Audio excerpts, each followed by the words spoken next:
शिमला में टीसीपी के principal secretary की अदालत ने हिमाचल प्रदेश के मंडी में मस्जिद की गैर कानूनी तामीर को मुनहदिम करने से मुताल्लिक म्यूनिसिपल कॉर्पोरेशन कोर्ट के 13 सितंबर को दिए गए फैसले पर रोक लगा दी। मस्जिद की गैर कानूनी तामीर को अगले हुक्म तक गिराया नहीं जाएगा। इस मामले में टीसीपी के प्रिंसिपल सेक्रेटरी की अदालत में अगली समाअत 20 अक्टूबर को मुकर्रर की गई है। इन अहकामात की नकल मंडी म्यूनिसिपल कॉर्पोरेशन को भी पहुँच गई है।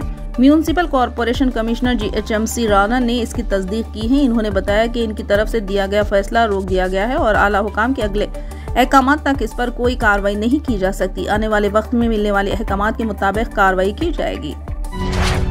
चीफ मिनिस्टर रेवंत रेड्डी चारशंबे को नई दिल्ली रवाना होंगे ताकि जुमेरात को होने वाली कांग्रेस वर्किंग कमेटी के इजलास में शिरकत कर सकें। कांग्रेस की आला क़यादत से इनकी मुख्तलिफ उमूर पर तबादला ख्याल करने की तवक्को है। खास तौर पर हरियाणा के नताइज और आने वाले महाराष्ट्र और झारखंड इंतखाबात की तैयारियों पर तबादला ख्याल का इम्कान है। चीफ मिनिस्टर काबीना की तौसी और नामजद ओहदों को पुर करने पर तबादला ख्याल करेंगे। तहम मौसम को मद्देनजर रखते हुए इनके दौरे के बारे में अभी तक कोई वजाहत सामने नहीं आई। पार्टी ज़राए ने यह बात बताई। नेशनल कॉन्फ्रेंस के नायब सदर उमर अब्दुल्ला चारशंबे के रोज जम्मू कश्मीर UT के वजीर आला की हैसियत से हलफ लेंगे। मालूम हुआ है कि हलफ बर्दारी की तकरीब में इंडिया अलायंस के लीडरान को मदऊ किया गया। इंडिया अलायंस के लीडरान की श्रीनगर आमद के पेश नज़र झील डल के किनारे पर वाक़े SKICC के इर्द गिर्द इलाकों में सिक्योरिटी के पुख्ता इंतजाम किए गए।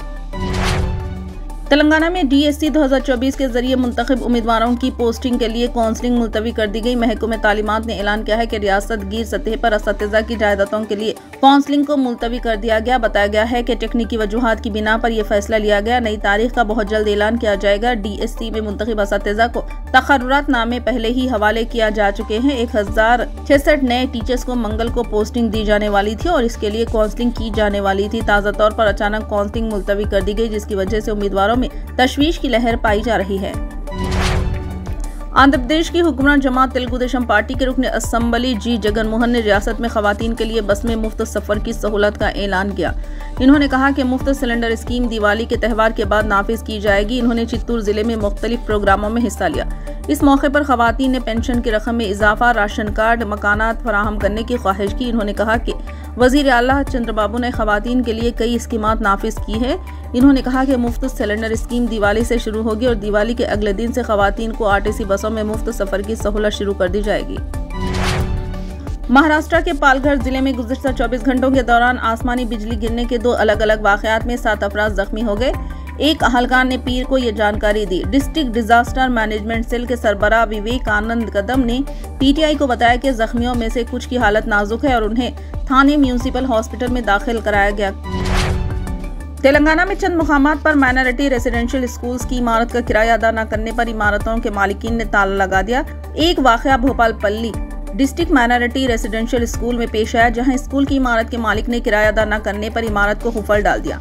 इसी तरह का एक और वाक़या सूर्यापेट जिले के हुजूर नगर असम्बली हल्के में वाक़ तेलंगाना माइनॉरिटी रिहायशी स्कूल की इमारत को किराया की बकाया रकम अदा न करने पर इमारत के मालिक ने ताला लगा दिया। इस वाक़े के बाद स्कूल के असतिज़ा और तुलबा इमारत के बाहर हुकूमत की मदद का इंतजार करने पर मजबूर है। इमारत को बंद करने की वजह से तालीमी सरगर्मियां मुतासिर हो रही है, जिससे तुलबा और इनके वालिदैन में तशवीश पाई जा रही है।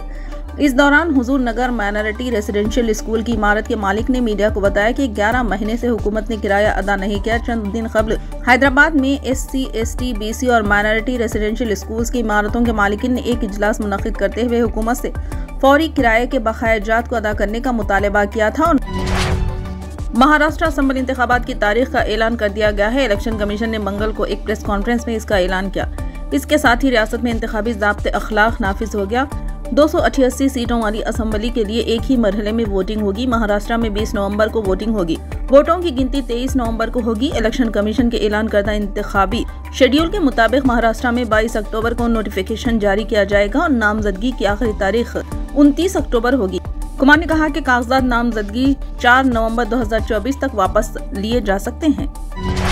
फिलहाल के लिए बस इतना ही। देखने के लिए शुक्रिया।